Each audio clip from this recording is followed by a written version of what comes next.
Portanto, eu quero aproveitar neste momento, neste pouco minuto que nós temos, eu quero falar com os irmãos acerca da importância da cruz de Cristo.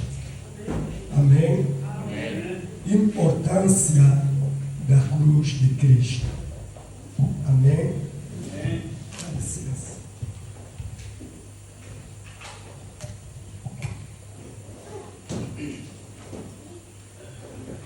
Falando deste assunto, tendo em conta que nós estamos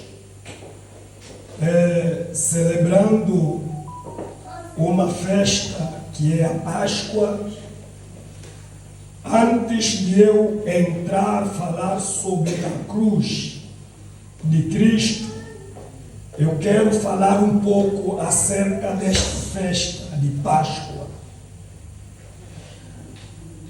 Para o mundo, na mente dos homens do mundo, a Páscoa para eles é um momento de comer, beber, fazer e desfazer.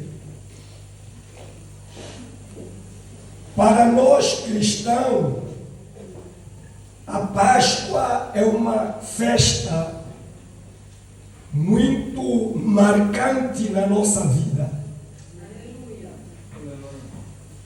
Falando da Páscoa, na língua hebraica, a Páscoa significa passagem.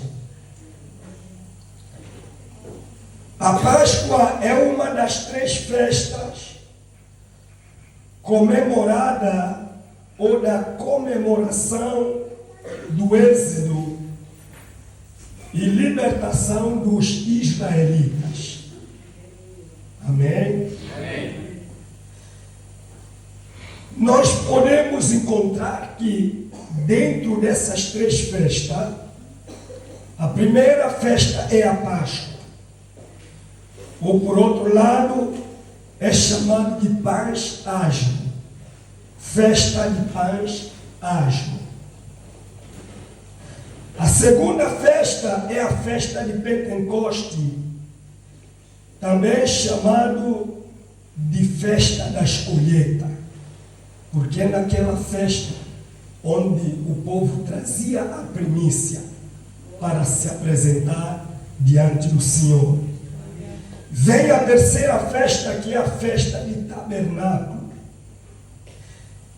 E nessa festa, que se realizava anualmente, todo o povo, eles reuniam-se em Jerusalém para cumprir este grande calendário judaico.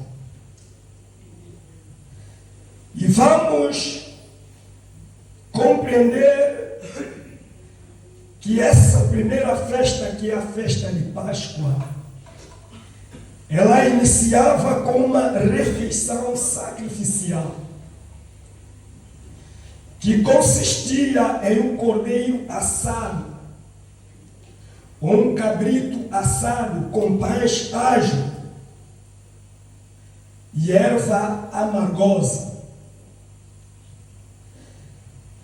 Eles, nesta refeição, quando faziam essa refeição, esses símbolos todos, o cordeiro, o pão asmo, erva amargosa, tinha um simbolismo para eles naquele momento. O cordeiro representava o sacrifício que Deus exigia do povo, ou por outro lado, servia para recordar o sacrifício.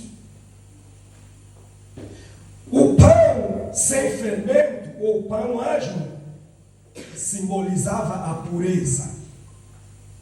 E é isso que Deus quer na igreja.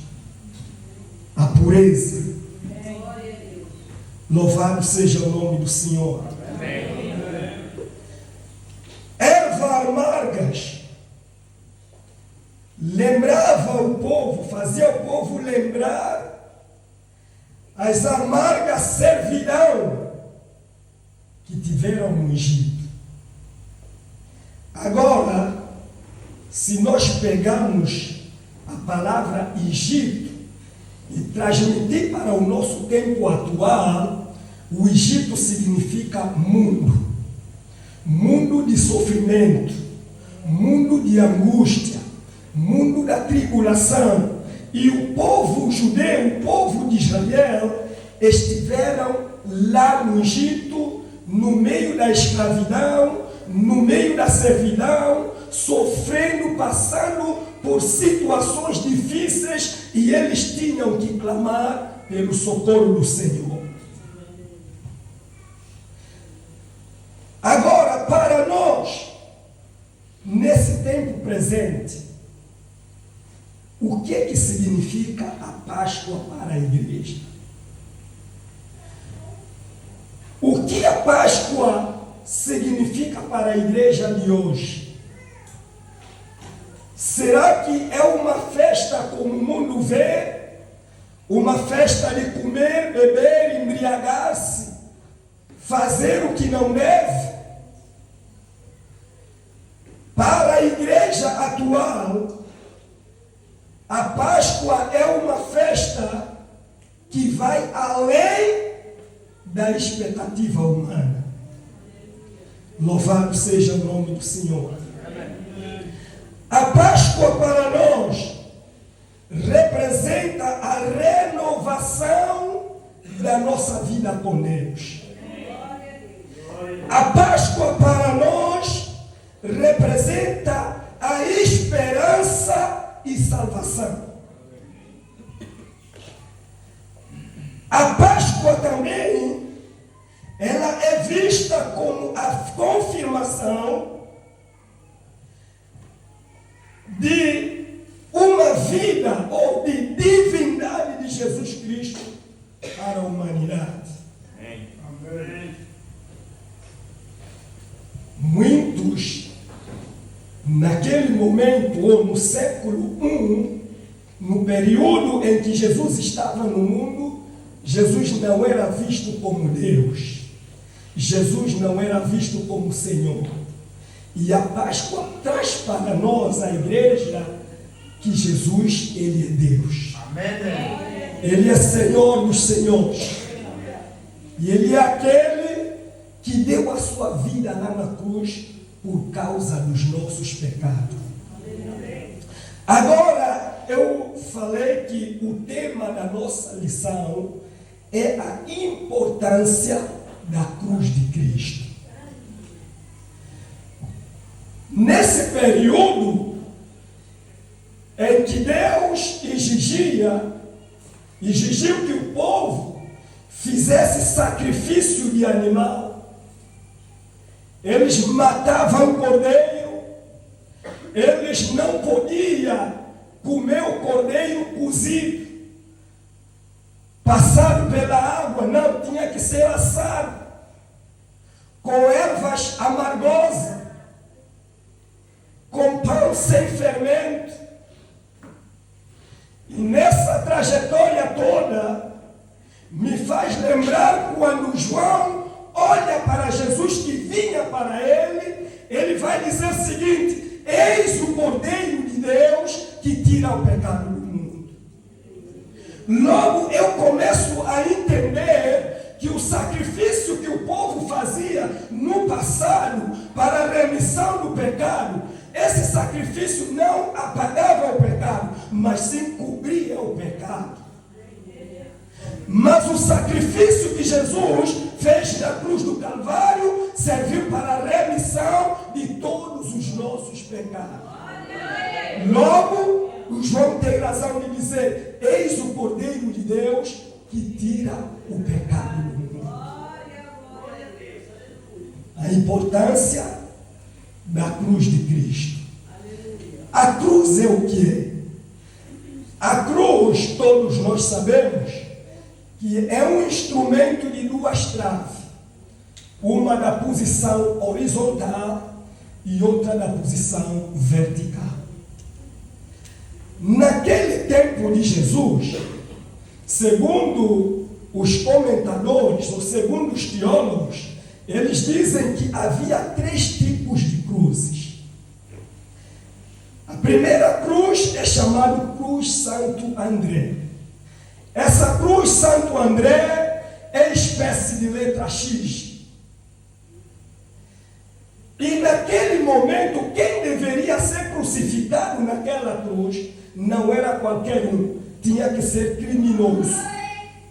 Alguém que cometeu crime, você matou, você violou, você roubou, fizeste alguma coisa, a sentença é a morte crucificada. Então, a primeira cruz é chamada Cruz Santo André, espécie da letra X. A segunda cruz é chamada Cruz Santo Antônio, é espécie de letra T. Em alguns livros, principalmente em algumas Bíblias, vê-se a letra T maiúscula. Ela na trave de cima, na ponta tem a tendência de dobrar, não é?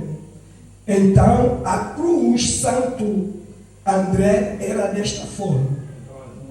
Santo Antônio, aliás, era desta forma.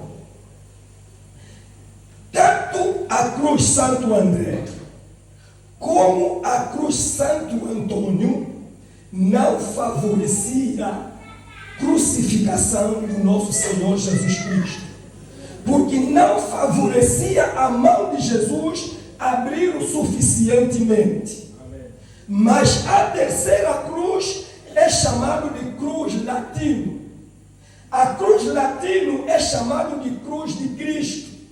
Essa cruz facilitou a mão do Senhor Jesus abrir suficientemente, que significa aquilo que está lá no livro de Mateus, capítulo 11, versículo de número 28. Vinde a mim todos os que estão cansados e oprimidos, e eu vos aliviarei. Tomai sobre vós o meu jugo, e aprendei de mim, que eu sou manso e humilde de coração, encontrarei descanso para vossas almas. Logo eu começo a entender que a cruz de Cristo tinha importância sim para a sua igreja nesse tempo presente. Louvado seja o nome do Senhor.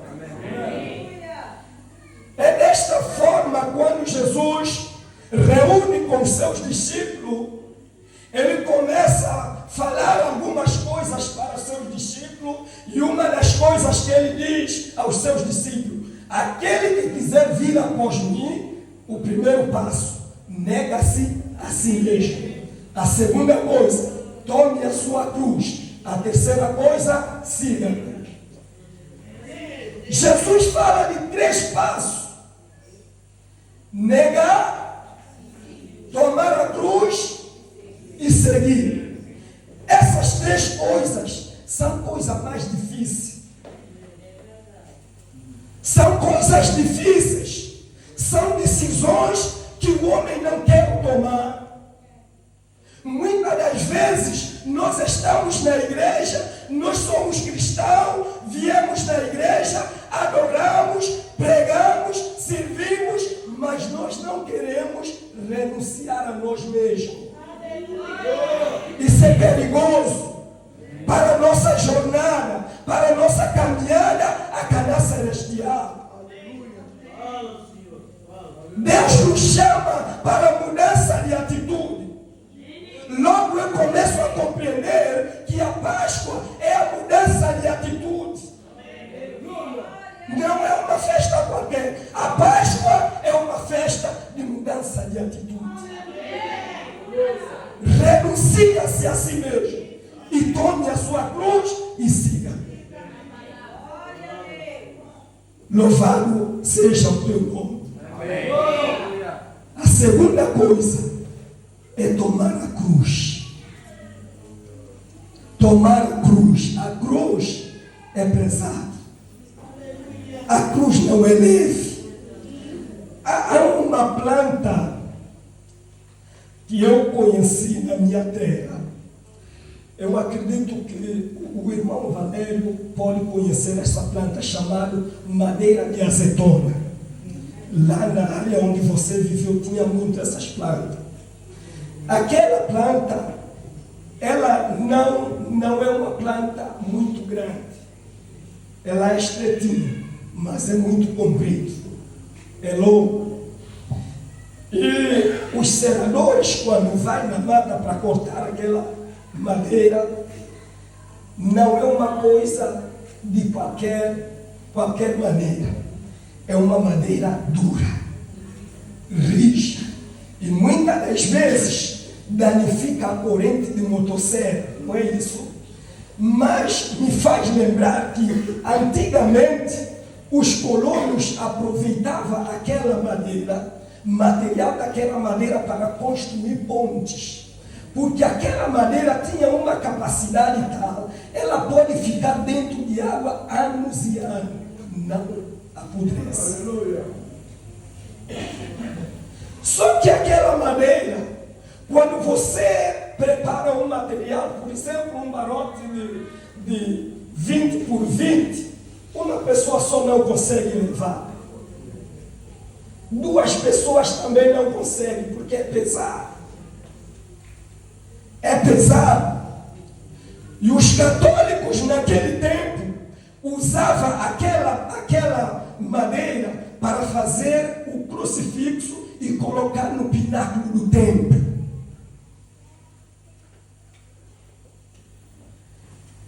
Vamos imaginar a cruz de Cristo.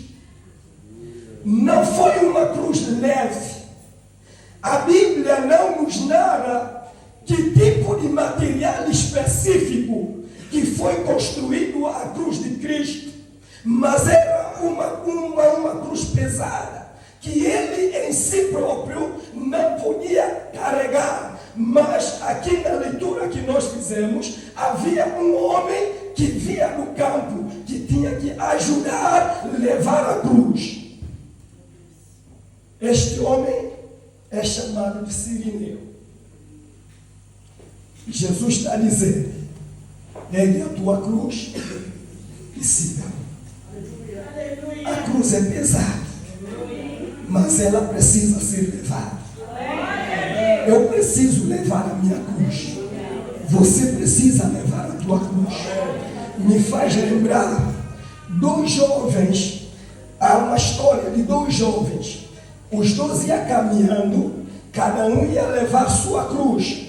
Só que, no meio do caminho, um desses jovens disse para o outro: olha, a minha cruz é tão pesada, eu vou cortá-lo pelo caminho, eu vou cortar pela metade.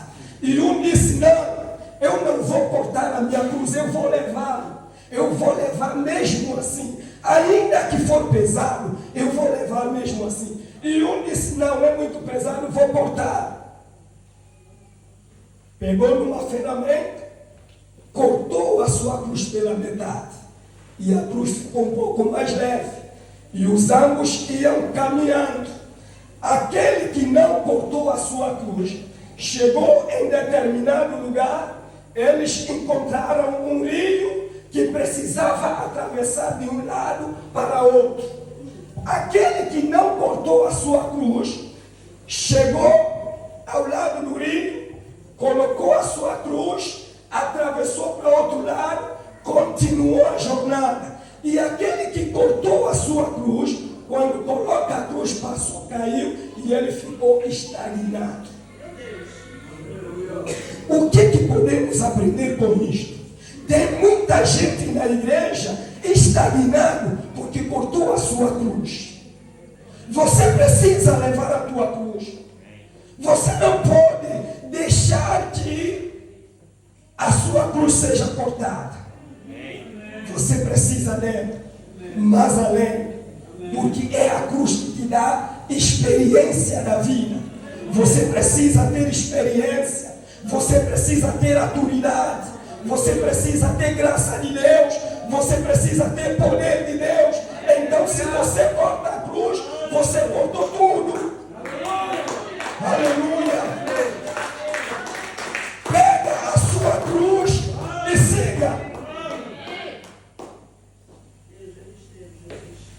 Uma certa irmã aceitou a Jesus quando estava doente, numa cama de hospital, entre vida e morte.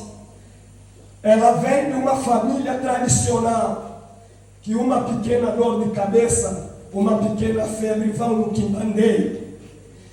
E ela estava doente, com uma doença que os médicos não encontraram nenhuma solução. Durante o período que estava no hospital, fizeram de tudo, não encontraram solução.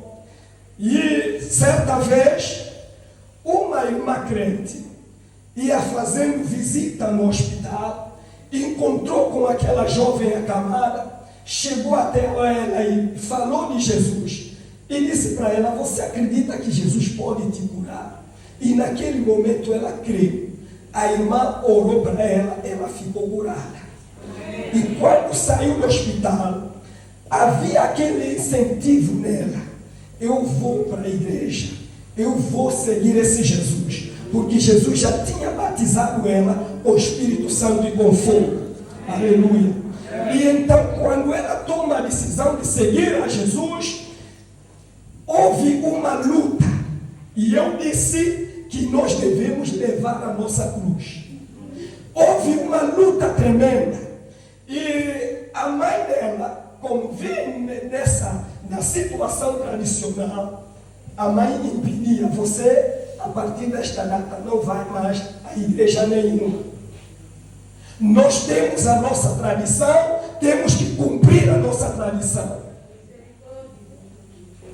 E ela disse: não, eu já aceitei Jesus, esse Jesus já me batizou com o Espírito Santo, eu não posso abandonar, eu vou continuar, mesmo com problema ou sem problema, eu vou continuar com Jesus.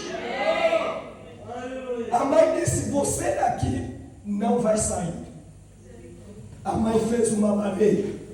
A filha, no domingo, preparou para ir na igreja. A mãe disse: você aqui não sai. E pegou numa faca e disse à filha: se você sair daqui, eu vou te meter com esta faca. E a filha disse: mãe, não tenho medo da tua faca, não tenho medo de nada, eu quero continuar com Jesus. Quando ela dá um passo para ir na igreja, a mãe levanta a mão. Alguém pegou a mão da mãe. A mãe não via quem pegou. A filha também não entendeu nada. Desviou a mãe e foi na igreja. Quando chegou na igreja, pediu oração. Oraram a favor da mãe e a favor da irmã. E daí em diante, aquela irmã, ela não desistiu da fé. E um belo dia a mãe foi no quibandeiro da família e disse no quibandeiro: meu senhor, a minha filha entrou naquela coisa chamada Cristo. E ela, desde esta data, começa a orar, começa a louvar, e muitas das vezes atrapalha o trabalho. E o Senhor curandeiro olhou para a mãe e disse: minha senhora, se a tua filha entrou naquela coisa chamada Cristo, quem é que pode fazer feitiço para Cristo? Mas é quem? Uma das coisas que eu pude entender é que até Satanás, ele sabe que aquele que está em você é maior daquele que está no mundo. Agora, bate no teu peito e diga comigo: aquele que está em mim, mais forte, aquele que está em mim é maior do que está no mundo. Aquele que está em mim, mais forte, aquele que está em mim é maior daquele que está no mundo. O nosso Deus é maior. Aleluia. E Jesus está dizendo Quem não tomar a sua cruz e seguir após mim, não é digno de mim. Se você quer servir ao Senhor, pega a sua cruz. Serve ao Senhor. Continua com o Senhor. Há problema? Há sim, Senhor. Mas continua com o Senhor. Tem luta? Tem sim, Senhor.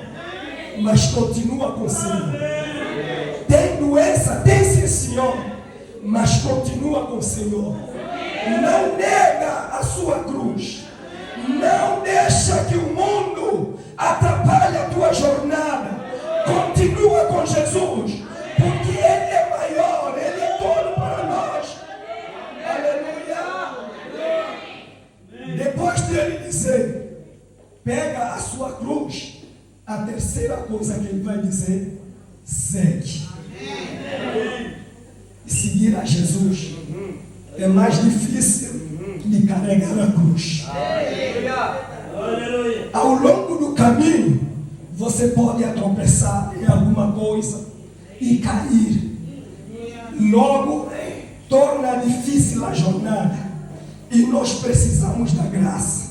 Nós precisamos de favor de Deus. Ainda que o caminho parece ser doloroso, parece ser difícil, parece ser espinhoso, nós precisamos da força de Deus, da graça de Deus para continuar a nossa jornada. E o nosso lema é continuar com Jesus. Logo, a Páscoa não limita só em comer e beber. A Páscoa é alegria. A Páscoa é estar com Jesus. A Páscoa é viver para Deus. A Páscoa é uma vida de transformação, de renovação, de regeneração. Aleluia! E Deus precisa mudar a sua igreja. Deus quer mudar o seu povo. Deus quer transformar uma igreja que futuramente vai ao encontro com Ele. Então, tudo que Jesus passou, toda a tortura que Ele passou, o prego que lhe pregaram, não foi em vão. A cruz de Cristo tem uma importância muito forte para nós. A cruz de Cristo significa salvação. A cruz de Cristo significa sofrer por causa do Evangelho. Quando a Bíblia vai dizer nega-se a si mesmo, é sofrer por causa do Evangelho. Tem coisa que para você deixar, você tem que sofrer. Por causa do Evangelho, nós temos que sofrer. Por causa de Jesus, passamos por certas coisas, mas não importa. Se Jesus está conosco, nada vai nos fazer parar. Vamos ficar de pé. Aleluia.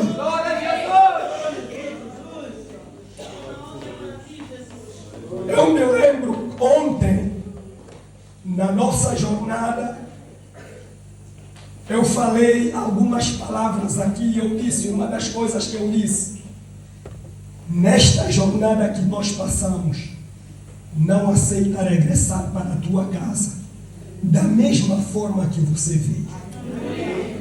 Peça ao Senhor para mudar a direção da tua vida. Às vezes somos crentes, mas ainda não estamos convertidos. Tem muita gente na igreja convencido, mas não convertido. E nesta manhã, nesta tarde, diga: Senhor, converte-me para ti. Deixa que a minha vida seja plenamente para ti.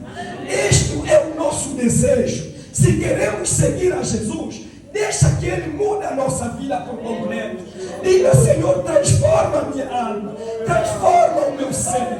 Eu quero uma mudança total. Quando Deus muda a nossa vida não vai ser a mesma. Vamos orar ao Senhor. Vamos clamar. Lugar da caveira. E deram-lhe a beber o vinho misturado com o fel, Mas ele, provando, não quis beber. E, havendo crucificado, repartiram as suas vestes, lançaram sorte para que se cumprisse o que foi dito pelo profeta. Repartiram entre si as minhas vestes, e sobre as minhas túnicas lançaram a sorte. E assentando-os, o aguardavam ali. E por cima da sua cabeça puseram escrito a sua acusação: Este é Jesus, o Rei dos Judeus. E foram crucificados com ele 2 salteadores,